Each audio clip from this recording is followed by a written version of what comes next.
In a world of swords and monsters, Wulka spends 10 years sharpening his blade, just to survive. A teleportation trap suddenly yanks his party deep into the uncleared depths of the Gozel dungeon. Waiting in the darkness is the Grim Reaper, the dungeon's true boss and a monster far beyond their rank. Dread floods Wulka.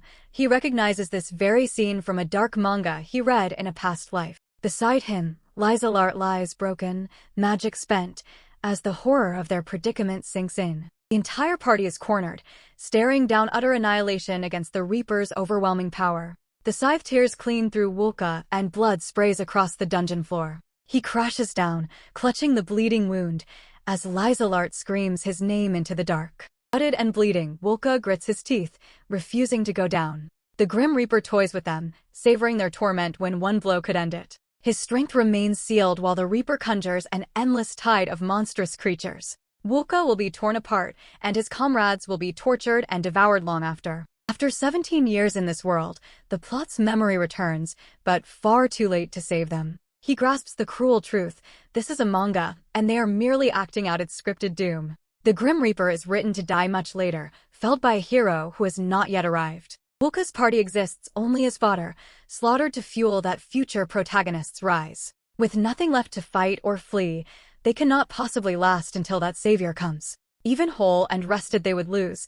The plot has already carved their grave. Lysalart clutches him tight, begging him not to die as despair swallows her whole. She cries out for someone, anyone, to run and escape this hopeless pit. Lysalart crumbles, utterly unable to accept his blunt words about their written annihilation. He holds her close, apologizing as he calls out the names of their trapped comrades. Tears pour down Lysalart's face as she blames herself for failing to save everyone. Then Wulka's eyes harden.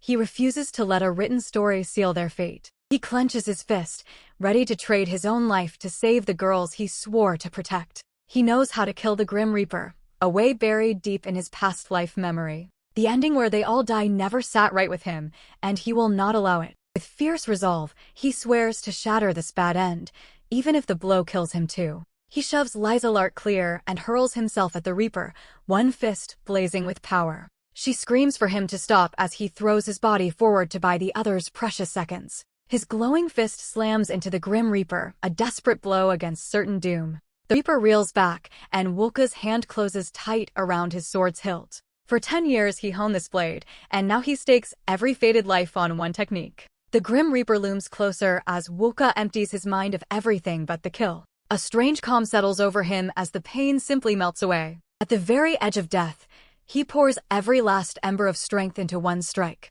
He unleashes the blade, and it crashes into the Grim Reaper with everything he has. His eyes drift open to an unfamiliar ceiling and a soft, unfamiliar bed. Then the door bursts open, and a witch rushes in, jolting him fully awake. It is Lysalart, his master, staring at him with an unreadable face as she breathes his name.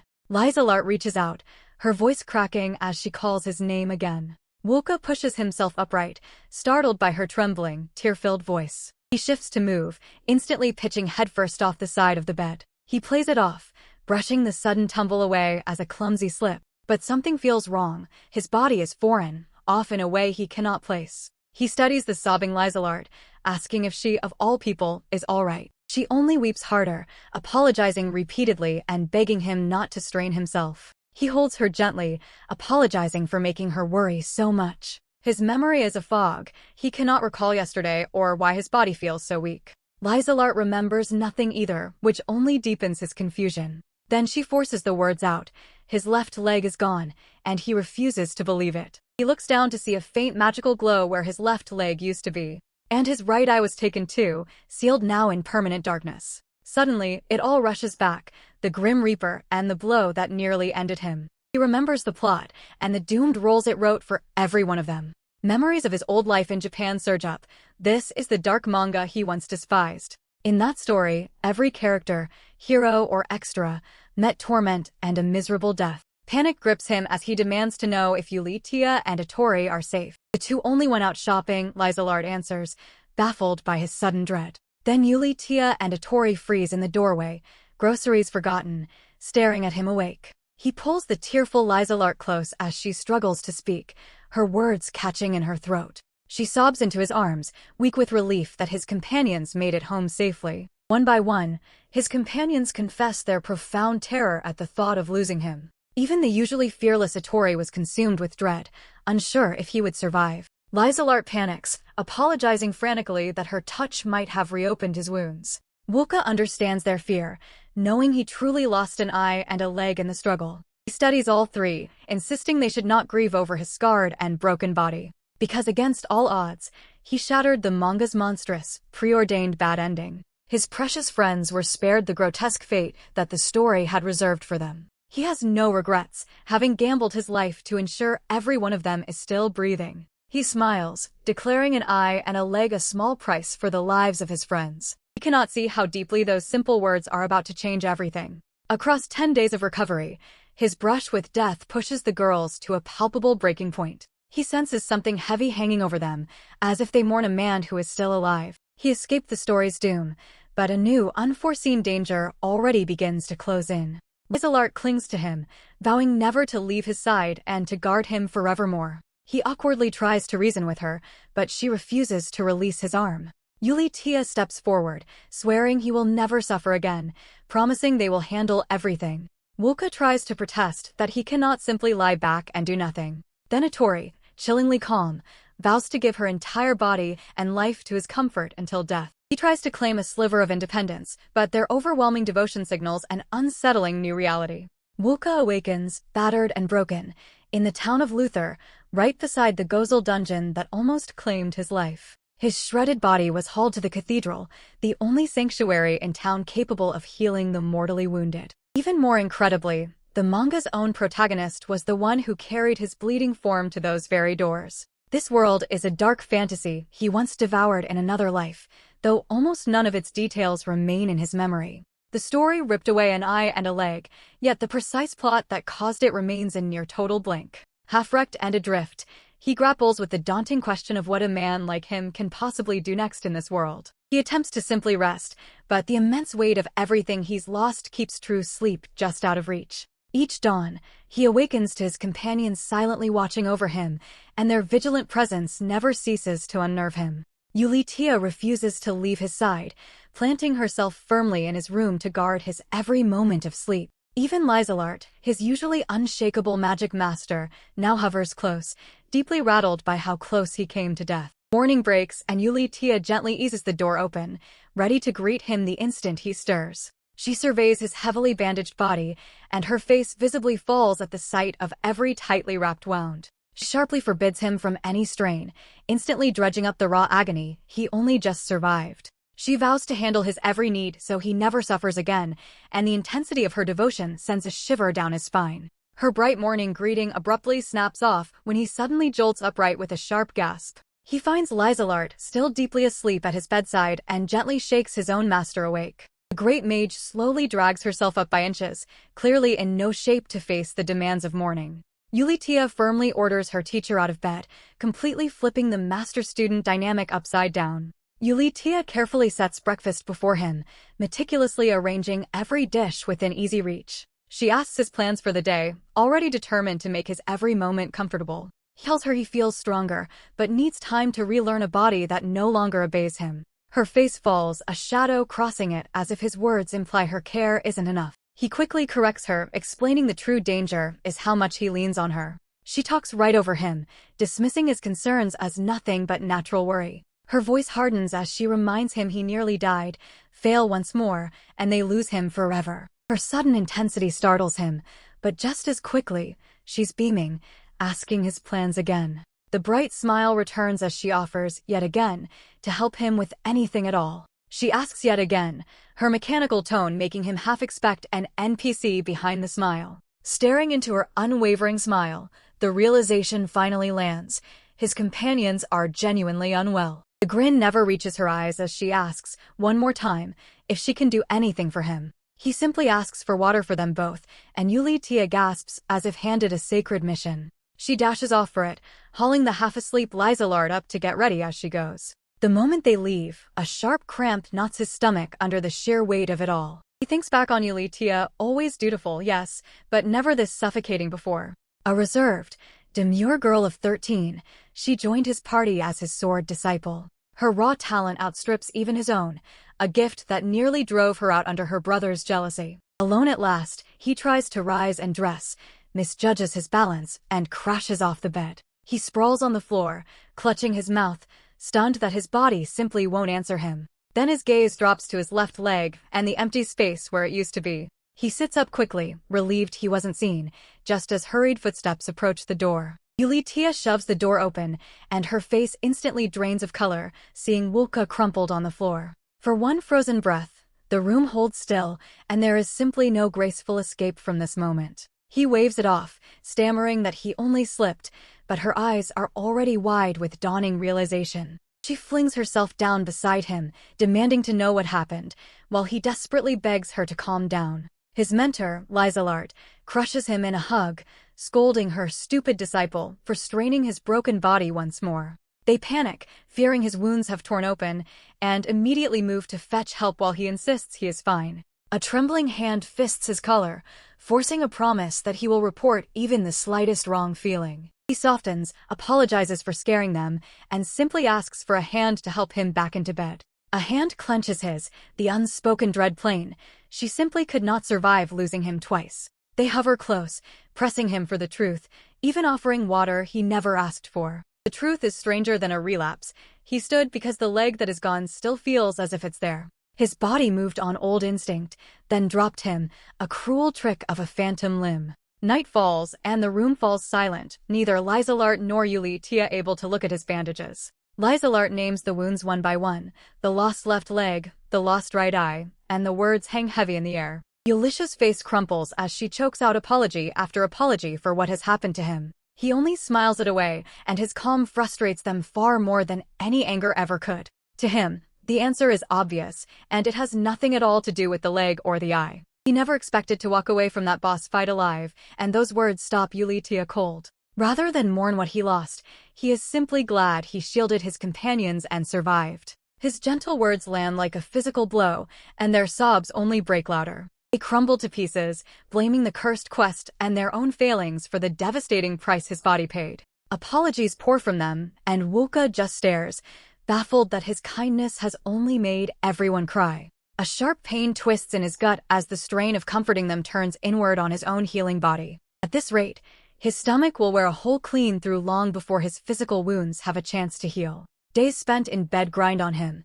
He stretches, restless, aching to pick up a sword once more. But one selfish request would only spin Lysalart and the others into another desperate fit of worry. Ever since the incident, their every word and gesture smothers him, quietly gnawing at his resolve. He cannot blame them. Their friend nearly died and will carry these scars for the rest of his life. Endless what-ifs devour the girls who lived, and he knows in their place he would break too. The whole party spirals downward as he lies useless, with no idea how to pull them back from the brink. Then a darker fear surfaces. Can a one-eyed man, robbed of his dominant leg, ever wield a blade again? Reborn into this world, he chased the sword first for the thrill, then poured his entire life into mastering it. He fought so wildly that day he barely remembers how he managed to cut down the Grim Reaper. Now the story has jumped its rails, and this heresy-soaked world could hurl anything at them next. If a fine prosthetic exists somewhere in this world, he vows, he will walk the swordsman's path once more.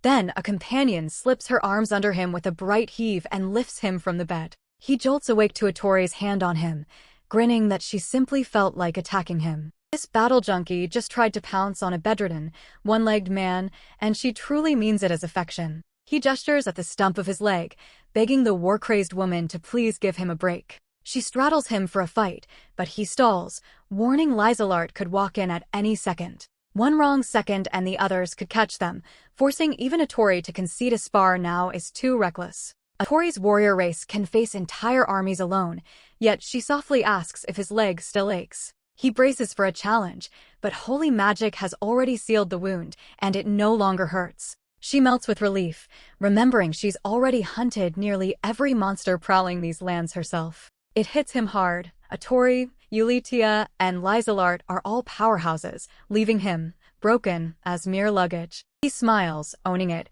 He is still losing to his own body and won't lift a sword anytime soon. He offers her an out, saying if his broken body is a burden, she can leave, but she cuts him off. Atori seizes his hand, swearing there's absolutely no chance she will ever leave him alone. To Atori, failing to shield him is the gravest sin her god knows, a truth drilled into her since childhood. Her people live by one iron law: a life saved is repaid with your own life. That unpayable debt leaves her only one path forward. She kneels, vowing every hair, every bone, every drop of blood, and her soul itself to him. His face fills her eye as she promises he can finally rest easy under her protection. Then, one breath later, she asks to attack him again, and he flatly shuts her down. She teases about who gets to pounce on whom, until a sudden knock cuts through the room. A freckled friend leans in at the door, cheerfully dragging Atori off to go shopping. Atori tosses him a casual farewell and slips out, leaving him alone at last. He jabs a finger at the empty air, thunderstruck. Every last one of them loves him far too heavily. He dodged the story's doom only to skid straight toward a new dark route, his party's obsession. A grim mission remains. He must somehow pull all three of these girls from their desperate spiral. With a bad end dodged, he gazes at his party, knowing these comrades are utterly irreplaceable. More than any prosthetic or personal comeback, he yearns for each of them to find their own happy ending. He swears it.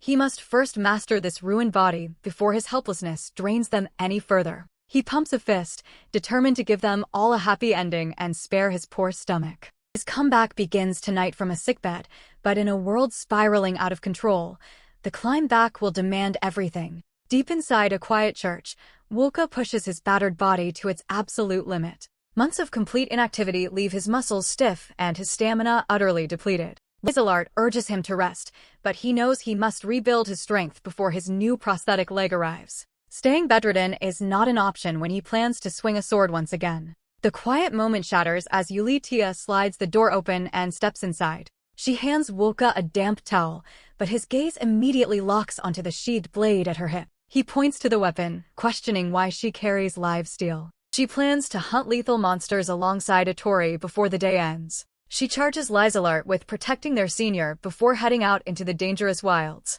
Her promise to earn enough coin to support them both leaves Wulka swallowing his pride. Wulka drops to his knees on the church floor, feeling useless while a young girl earns his keep. His only path forward lies in pushing his broken body through grueling physical therapy. Deep in the mountain forests, frantic heavy breathing echoes through the dense canopy. A desperate runner kicks up dirt, fleeing an unseen threat lurking in the woods. Massive, snarling wolves snap viciously at the heels of a reckless young adventurer. He hunts alone to prove his worth, but now Yulitia suddenly appears in his path ahead. He sprints past, unable to comprehend why a lone girl stands directly in the path of the charging beasts. He reaches back to pull her away just as the giant beasts leap, poised for the kill. In a single silent flash, Ulysses' blade slices both monsters open, still airborne. The young adventurer freezes, completely unprepared for the true power radiating from this mysterious girl. The sliced wolves hit the dirt, spraying dark blood across the forest floor.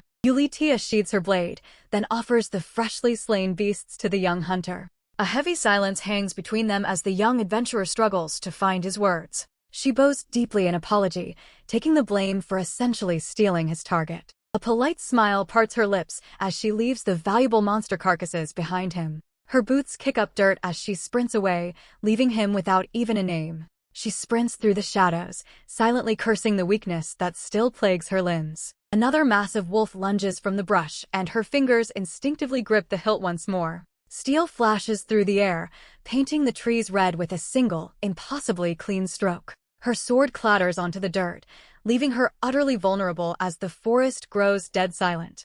Wulka possesses a unique, legendary sword-drawing style, a technique never before seen in this world. His strikes flash faster than the human eye can track, once even slaying the legendary Grim Reaper. That final, blinding strike in the dungeon seemed to slice clean through light itself. Such legendary power only awakens when a true master risks his entire life on the battlefield. But Yulitia activates a teleportation trap, pulling their entire party straight into a monster's deadly grasp. To shield her from that fatal mistake, Wulka sacrifices his own leg and eye to bring down the monstrous beast. Her blade cleaves a lunging scorpion monster clean in two, obliterating the beast with a single strike. She drives her steel deep into a giant mantis, battling her way through the forest's relentless creatures. Her mistake forever robs the world of the greatest swordsman it would ever have seen. Now she bleeds in these woods, determined to repay the heavy debt she owes him. During that fatal dungeon raid, Yulitia watched from the dirt as Wulka bled out,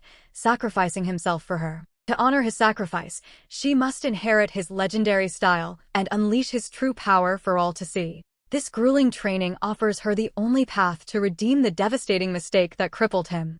She vows to shield him from every threat, keeping him close by her side forever. Wulka only needs to surrender his safety to her, allowing her to face every danger in his stead. A crow's sharp cry shatters her thoughts, bringing their missing companion, Atori, back to mind. Atori charges ahead into the forest, vowing to slaughter every beast in their path. Deep in the wilderness, the beast girl swings her heavy blade through the shifting shadows. Her massive blow detonates against the earth, pulverizing another threat in a cloud of dust and debris. Before Atori can even catch her breath, massive talons drop from the sky directly before her. Atori rests her massive battle axe on her shoulder, having just cleared the surrounding woods of every monster. Atori treks deeper into the wilderness, now separated from Yulitia after her wild charge. A glittering hair clip catches the light as she gazes down toward the distant town below. Atori arrives in the bustling town square, a heavy sack of monster loot slung over her shoulder. Atori pauses before the towering stone facade of the Adventurers Guild. The heavy wooden doors swing inward, revealing the bustling hub of mercenaries within. The receptionist behind the wooden counter offers the returning warrior a familiar, knowing nod. Atori heaves her massive sack of monster parts onto the counter with a resounding thud. The receptionist begins to count the massive harvest, calculating the coin for today's successful hunt. Whispers ripple across the tavern tables as local adventurers dissect her legendary reputation. Rumors swirl about a monster haul so massive it would typically take several grown men to carry. Tavern patrons eye her revealing outfit, but veteran hunters quickly caution against any foolish moves. On the battlefield, she swings a massive halberd for hours, never pausing once to catch her breath. Her relentless, tireless slaughter makes her seem like a warrior possessed by an unseen, dark force. The receptionist hands over a heavy pouch of gold, concluding the day's successful hunt. Suddenly, Yulitia steps into the crowded guild hall, calling out to her companion. Atori offers a quiet apology for rushing ahead and leaving her partner alone in the wilderness. Yulitia brushes the apology aside, simply relieved to find her fierce friend completely unharmed. Nearby onlookers shift their gaze to the newcomer, whispering about her young, seemingly fragile appearance. Then, Yulitia drops an even larger sack of monster parts onto the counter, freezing the entire room solid. Yulitia points out a nearby market stall selling refreshing fruit water for their journey home. This simple drink infuses pure spring water with the sweet juices of freshly sliced local fruits. Atori heads for the fruit stand, planning to buy sweet souvenirs for Wulka and Lysalart. Yulitia claps her hands, certain their hardworking leader will welcome the sweet treat. The two companions emerge from the massive stone guild hall, determined to secure their drinks before sunset. High on the hill, the quiet church stands peacefully beneath the drifting afternoon clouds. Inside his quarters, Wulka lies completely motionless on his bed, his snores filling the afternoon air. Suddenly, Wulka bolts upright, a gasp escaping his throat as consciousness rushes back. Wulka presses a hand to his face, cursing his sudden slip into pure laziness. As Wulka schedules his next grueling workout, a small hand rustles the blankets right beside him. A small hand tightly grips Wulka's sleeve as Lysalart sleeps peacefully beside his bed. Tears slip down her face as she begs her savior not to abandon her in the dark. Wulka looks down at the sleeping girl, her painful past haunting her dreams. In the final battle, Wulka stands alone against the Grim Reaper, ready to sacrifice his life. Despite his future knowledge of this world, Wulka is no god, but merely a mortal man. He stands as their leader, the only anchor these girls have left in the world. Gently squeezing her hand, Wulka promises to stay right by her side through the night. Meanwhile, shocking news of the Grim Reaper's sudden defeat echoes through the grand halls of the holy capital. Inside the palace chamber, the council whispers about the low-profile party behind the impossible kill. The heavenly swordswoman clasps her hands, her eyes fixed on the name of the mysterious savior. The party name, Silvery Gray, printed on the scroll, links directly back to a familiar face. She lunges forward, shouting Wulka's name as her companion struggles to hold her back. Her eyes scan down the page to the name of the conquered dungeon. The legendary dungeon Lily-White has remained untouched by human feet for generations. Whispers of its swift clearance now ripple through the kingdom, sparking widespread disbelief. Yet, the concluding lines of the report unveil a grim truth about the battle's heavy toll. Wulka emerges from the conflict alive, but the victory costs him his leg and his eye. She lunges toward the door, only for her companion to tackle her before she can flee the chamber. Her desperate cries for Wulka echo through the cathedral as she prepares to storm the distant frontier. Wulka takes his first laborious step on a crude wooden peg, cautiously testing the unfamiliar limb. An elderly nun and 3 quiet companions observe intently as he struggles to balance on the wooden tip. This cheap, city-bought prosthetic feels wretched, but it remains the only replacement available. The makeshift foot slips against the floorboards, almost sending Wulka crashing to the ground. A layer of living slime cushions the joint, demanding constant mana to maintain the sticky bond's security. This fragile peg is strictly for domestic tasks, proving utterly useless for a perilous life of adventure. Every step down the corridor demands immense concentration, as the phantom limb stubbornly refuses to cooperate. Wulka forces a reassuring smile, unwilling to spend his remaining days confined to a hospital bed. Without his mobility, he can never rejoin society nor lift his beloved sword again. Wulka drags his wooden leg forward, determined to reclaim the only identity he has ever known. An abrupt, unintelligible shout echoes from the corridor, halting Wulka's practice as heavy footsteps rapidly approach. The door flies open as a young priestess bursts into the room, calling Wulka's name. She freezes at the threshold, her gaze instantly locking onto Wulka and his silent companions. Wulka recognizes the girl, who swiftly rushes past the others to reach his side. She drops to her knees, weeping over the news of his horrific injuries and suffering.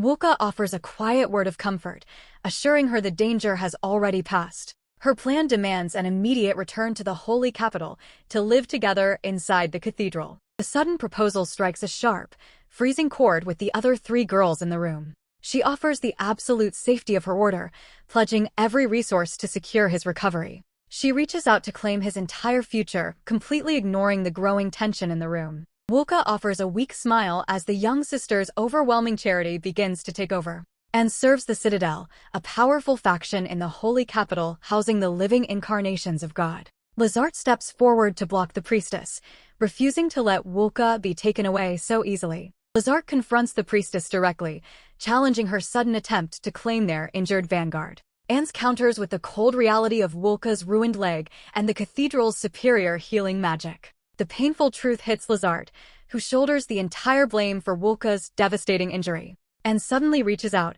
grabbing Lazart's hands to cut off the self-blame before it can fester. She addresses the entire guild, validating the immense pain they suffered while watching their vanguard fall. Clasping her hands in prayer, Anne refuses to lay any blame on the grieving party. This overwhelming kindness completely defuses the room, yet Lazart refuses to let the cohabitation plan stand. Anne extends her offer of sanctuary to the entire party, promising full-time care for Wulka's recovery. She promises the full backing of the Citadel, pledging daily meals and a cutting-edge prosthetic leg. Wulka recoils, viewing this overwhelming charity as a direct threat to his quiet retirement plans. Behind him, his companions stand in icy silence, completely rejecting the priestess's intrusive hospitality. The promise of constant night patrols sounds more like round-the-clock surveillance to the wary vanguard. Wulka raises a hand, gently urging the priestess to halt her overwhelming preparations. He grips his damaged leg, determined not to let this injury make him dependent.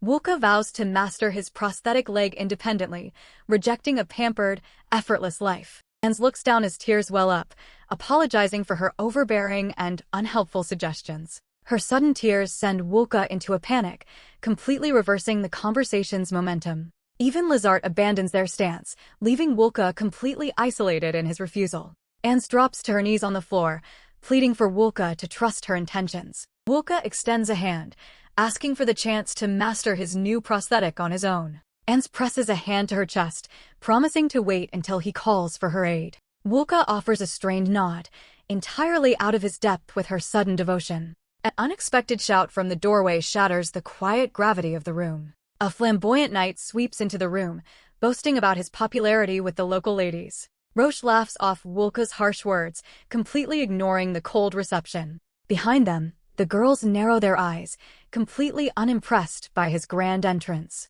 and steps forward to introduce Roche as her newly appointed personal bodyguard. Wulka tests his new prosthetic, admitting he struggles to regain his former swordsman's grace. His companion watches, silently acknowledging the reality of his permanent injury. She confesses a desire to continue training by his side, but acknowledges his difficult path. Roche interrupts with a boisterous laugh, insisting Wulka remains strong despite the setback. Roche introduces himself as an elite knight serving the Citadel, though his tone remains casual. Wulka excuses himself, insisting he has work to do rather than acting as a mere bodyguard. Roche winks a farewell, already anticipating a night out socializing with the local women. Wulka watches the night storm out, still reeling from his sheer chaotic energy, and confirms that for all his antics, the knight performed his duties perfectly throughout their journey. Wulka sighs in resignation, finally deciding to give this new arrangement a chance. Yulitia extends an open hand, inviting Wulka to take the first step on his path to recovery.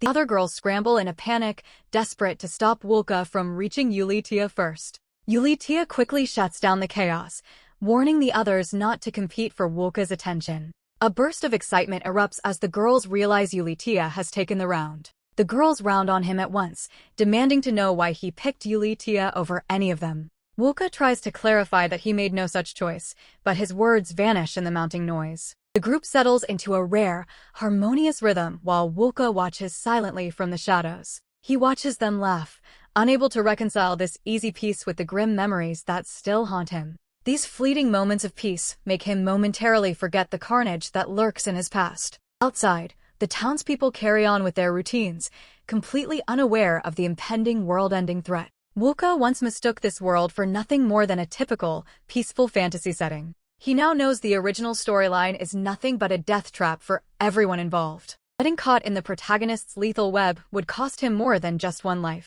The price of his past failure is a permanent, hollow reminder of the brutal battlefield. Perched atop the bell tower, he vows to rewrite his future, determined to protect everyone. High above the town, he whispers a plea into the dark, silent night. Anne kneels in the moonlight, wrestling with her inability to ease his heavy burden. She struggles for the words, finally settling on the one name that truly fits him.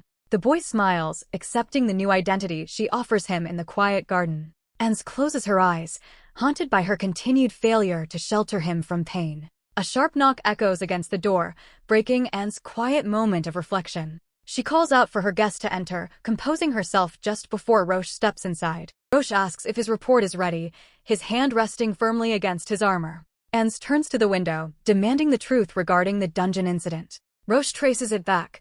The local guild moved only after the Holy Capital gave its blessing. A diagram illustrates the standard bureaucratic process required to officially clear a dungeon. Roche ties the strange, deadly casualties to Gozel's suspicious approval. Anne accepts the situation, agreeing that immediate action against them would be unwise. Roche brushes off her concern, playfully dismissing any idea that he acts recklessly. He urges Anne to stay by Wulka, warning her that their time is short. Anne breaks the silence, asking Roche for a moment to speak privately with him. She presses him on whether Sir Wulka's tragic fate stirs any anger within him. Roche glares, making it clear his fury burns bright regarding the recent events. He reminds Anne that Wulka wielded a unique, unprecedented swordsmanship that defied all local norms. Deep respect for that forgotten technique keeps Roche's blood boiling against those who caused his fall. The knight forces a smile, insisting he holds no personal grudges against anyone. From this moment, he declares his only desire is to stand by Wulka's side as a true friend. Roche confirms he meets with guild staff for intelligence, firmly dismissing any hint of impropriety, and offers a soft, guarded nod, accepting his explanation for now. The conversation concludes as the moonlit window frames their final, lingering exchange, and offers a final, polite dismissal to the knight as their tense meeting draws to a close. Roche bows his head, a subtle smile acknowledging the title of the woman he serves. The moon hangs high over the capital, casting long shadows over secrets still waiting to unfold.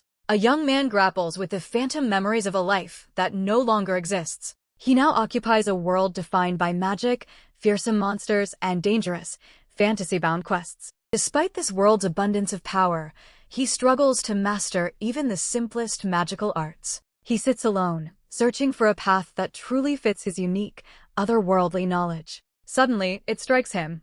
He could actually pull off the impossible feats from his favorite stories. Could those legendary manga techniques actually be reproduced here, in this very world? His eyes light up, fixating on the sheer potential hidden within his own body. He vividly envisions the swift, lethal precision of a master drawing a katana's blade. A grin spreads across his face as the obsession with this technique completely takes hold. He meticulously dissects the mechanics of that lethal slash, determined to truly make it his own. Wooka pleads with his companions, desperate for them to push him far beyond his current limits. He commits his entire life to mastering a single, lethal technique, no matter the personal cost. This obsession with a seemingly impossible goal marks the true beginning of his path. Wooka spends a decade refining his blade work until it defines his very soul. The crushing weight of his past forces him to acknowledge the harsh reality he now faces. His party watches in growing concern as Wooka struggles to maintain his grip on the sword. Wooka stands before his companions, reaffirming his deep, unyielding connection to the blade. Losing a leg and an eye remains a small price for averting the world's destruction. Surrounded by his party, he refuses to abandon the art that cost him so much. Years of dedication leave him with a master technique, but also a lifetime of regrets. Wooka finds a strange sense of joy in these simple test swings against a wooden dummy. His companions watch from the sidelines, their eyes lingering on his every move with quiet concern. Wooka plants his feet and prepares to execute the strike he has spent years refining. He lowers his stance, drawing into a deep, familiar focus that transcends his current reality. The memory of the technique pulses through his mind, sharper and more vivid than ever before. He commits to the slash with absolute conviction, visualizing the path his blade must carve. The sword rips through the air, but his body falters mid-motion as something snaps. Wooka collapses to the ground in a heap, his companions rushing forward in sudden alarm. He brushes off their frantic questions, insisting that he remains perfectly fine despite the fall. The group freezes as they notice the damage to his prosthetic leg, signaling a deeper problem. The force of Wooka's strike shatters his prosthetic leg, leaving him stranded on the ground. Wooka's sword work simply overpowers the standard-issue prosthetic, straining it far past its limits. He never imagined this basic model could withstand the sheer force of his training. Without rare materials like mithril to enchant the limb, his path remains blocked. Wooka reminds himself he long ago accepted the limitations of his own desperate path. He dismisses the accident as a failed experiment, insisting they try a different approach. Despite his words, Wooka shields his face, struggling to process the failure of his work. Something hollow settles over him as he stares at the broken, useless pieces. His companions watch from the edge, tears leaking as they witness his breakdown. A hand reaches out from the shadows, watching the broken hero from the forest edge. A companion touches Wooka's head, attempting to soothe the tension radiating from him. Wooka brushes her hand away, his gaze fixed on the ground in heavy silence. The party surrounds the fallen warrior, their presence hanging over him like a shroud. Nearby, a woman stands in silent prayer while her companions gather in mourning. Wooka clenches his fist, the rhythmic trembling betrayed by his tightening grip. From the forest edge, a stranger watches the scene unfold with cold, unblinking eyes. The onlooker's gaze lingers on the open gate. A threshold has been crossed. Years of sparring stretch behind them, and somewhere along the way the balance of power tipped. The onlooker knows this man to his core, every habit learned over their shared past. He concludes Wooka will never abandon his blade for a life of peace. A formal voice pledges support for the hero, but expresses deep unease about his companions. The party watched Wooka stare death in the face, a memory that now haunts them. How desperately do they yearn for his return to the fray? Wooka accepts the grim truth. His next fight may be his last. His friend's unwavering devotion weighs even heavier on his perilous, self-destructive path. A new arrival urges Wooka to look past his own struggles and see his allies. The stranger departs, vowing to break the suffocating quiet that has fallen over them. A cheerful cry cuts through the somber mood, taunting the spectacular ruin Wooka created. The newcomer scolds Wooka for upsetting the women and demands greater emotional consideration. Beneath the moon's chill glow, the day's shattered fragments lie unresolved. A gentle voice murmurs a ceaseless apology, a heavy presence in the dim, silent room. She breathes Wooka's name into the stillness, but if he can hear, it is a mystery. Lysalart ponders the strangeness of taking an apprentice who seems barely more than a child. The local mages sneer at her lofty expectations, saying only the lowest magic users take on students. For 100 years, Lysalart lived in total solitude, with no companions or pupils. That long, solitary existence was violently disrupted 6 years ago. Now, Lizelart consults her map as she walks through the forest, approaching the next vibrant city. A sudden, deep growl tears through the quiet, making her halt and strain her ears. From her high vantage point, she sees a young boy trapped by a pack of snarling beasts. Lizelart raises her staff, ready to step in and protect him from the creatures. A sharp, unnatural surge of bloodlust freezes her in place, her gaze locking onto its origin. The killing intent flows not from the beasts, but from the boy standing among them. Before Lizelart can even blink, the boy unleashes a blinding strike against the encroaching pack. Lizelart watches the carnage unfold, struggling to process how he decimated them so effortlessly. The monsters collapse into a heap, their bodies torn apart by a single, clean movement. He turns toward Lizelart, his calm demeanor contrasting sharply with the blood, still staining the grass. Lizelart attempts to confront the stranger, but her footing slips on the uneven, gore-slicked forest floor. The boy catches her and, flustered, she snaps at him for his dismissive attitude. Her true age towers over his, she snaps, and she wants proper respect this instant. He offers a polite, sheepish apology, clearly unbothered by her sudden outburst of indignation. He laments letting one beast escape, then confirms he travels the dangerous wilds entirely alone. Lizelart smirks, intrigued by his raw power and lack of ties, and invites him to demonstrate again. Lizelart keeps her distance, offering the boy a critique of his unrefined magical aura. The boy listens intently as she suggests refining his technique to boost his swordsmanship. He channels his internal power, testing the flow of energy through his own body. Lizelart pinpoints the flaw, warning that his self-taught style lacks the necessary magical stability. His old training was brutal. He drove himself until his body simply collapsed. He describes how 7 years of grueling trial and error preceded his current combat level. Lizelart erupts, berating him for his lethal ignorance and lack of basic self-preservation instincts. She points an accusatory finger, demanding he abandon these reckless habits before he dies young. With an abrupt shift in tone, she calls their meeting fate and recomposes herself. For as long as she is stationed in the nearby city, she will take him on as her student. Lizelart decides she cannot let such raw talent go to waste, positioning herself as his personal mentor. He sheepishly scratches his head, agreeing to her strict conditions without a moment's hesitation. The very next day, their intense magical instruction begins deep within the forest. But their study session grinds to a halt as the student begins to nod off. Lizelart snaps, scolding him for his lack of progress after hours spent poring over dry academic texts. She insists he must take the subject seriously, explaining true power requires deep conceptual understanding. He sighs in defeat as she forces him to continue reading the dense material with her.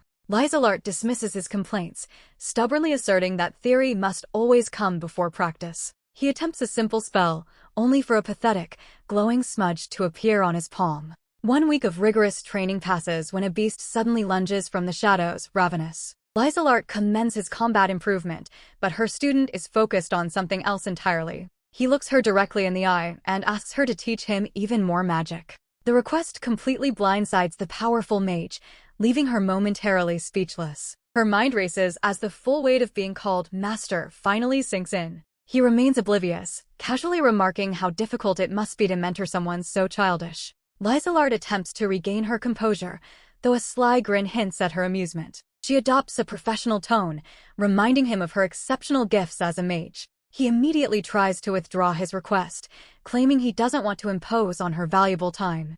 Lizelart abruptly changes tack, demanding he stop being so passive and demonstrate some ambition. She leans in close, fiercely telling him to reveal his true desires before her patience runs out. Wulka looks up at Lizelart, begging her to take him on as her apprentice. Lizelart freezes, her face flushing crimson as the weight of his request lands. She forces a stiff smile, agreeing to his demand with a trembling voice. A sudden burst of joy overtakes Lizelart as she officially accepts her first student. Days pass in the forest as Lizelart watches her student train with a doting gaze. She acknowledges his growing skill but worries he lacks any long-term ambition. Lizelart fears other adventurers will surely poach him if she doesn't act soon. She snaps at the sight of him dozing off. She must bind him to her, and fast. Lizelart gathers her courage and asks the boy to form a permanent party with her. Her hand clenches against her chest in a desperate bid to seal their partnership. Lizelart internally recoils at the thought of a party, viewing the prospect with dread. She struggles to maintain her composure, thanking Wulka with a strained smile. Lysolart demands confirmation again, desperate to know if he truly understands. She finally accepts their partnership, her face flushing with overwhelming joy. The duo drifts through life without grand ambitions, simply living day by day. They travel the land, slaying monsters and collecting coins for their lifestyle. Traveling with Wulka turns Lysolart's solitary existence into a vibrant adventure. Every excursion becomes a treasure, far exceeding the hollow solitude of her past. New faces cross their path, yet a sharp voice cuts through their peaceful journey. A girl appears, begging Wulka to take her on as his disciple. A mysterious girl approaches, asking Wulka to take her on as his disciple. Yuli, Tia, and Atori join them, drawn by Wulka's unique sword style. Though she resented the intrusion, these new companions proved to be kind. The four adventurers soon form a close-knit family on the road. Life on the trail is filled with joy, and she expects their bond to last. Wulka barely clings to life, his left leg severed, his right eye blinded. She demands answers from the healer, unable to accept his injuries. The healer's account is grim. Wulka fought on, forcing his mangled limb to move by magic. She struggles to process the truth of his sacrifice, her world reeling. Somewhere in the distance, she calls his name, hoping for a sign of life. Wulka swings his blade with rhythmic precision, his dedication absolute. This one pursuit has shaped his entire life from the very beginning. Wulka offers a gentle smile, naming swordsmanship his only reason to live. She labels him a sword junkie, finding humor in his dedication to the blade. She contemplates the horror of stealing his leg and eye, stripping his passion away. They review their next assignment, an investigation of the cleared dungeon Gozel. A sudden clink of metal shatters the air as Wulka stumbles, his balance failing. Wulka grips his head, frustration etching deep lines into his weary features. She remembers the face of her apprentice, the one person she swore to guide. She acknowledges the crushing truth that she is the architect of his ruined life. She replays the dungeon catastrophe, agonizing over the lapse in judgment that cost Wulka everything. The weight of the disaster presses down, a constant reminder of her own devastating failure. Tears stream down her face as she whispers a hollow, unending apology to the void. Her voice breaks, calling out for the man whose life she effectively shattered. 1 week later, the church bells chime, signaling a slow recovery for the broken swordsman. Wulka inspects his new prosthetic leg, ready to test the limits of his mangled body. The nun sternly warns him that she will not offer further repairs if he breaks it. Wulka prepares for discharge, his gaze fixed on the road back to the holy capital. He resolves to visit the guild, seeking gear sturdy enough for his long journey home. She stands outside the guild, her staff heavy in her hand, uncertain of what awaits. She grips her staff with trembling fingers as the heavy guild doors loom before her.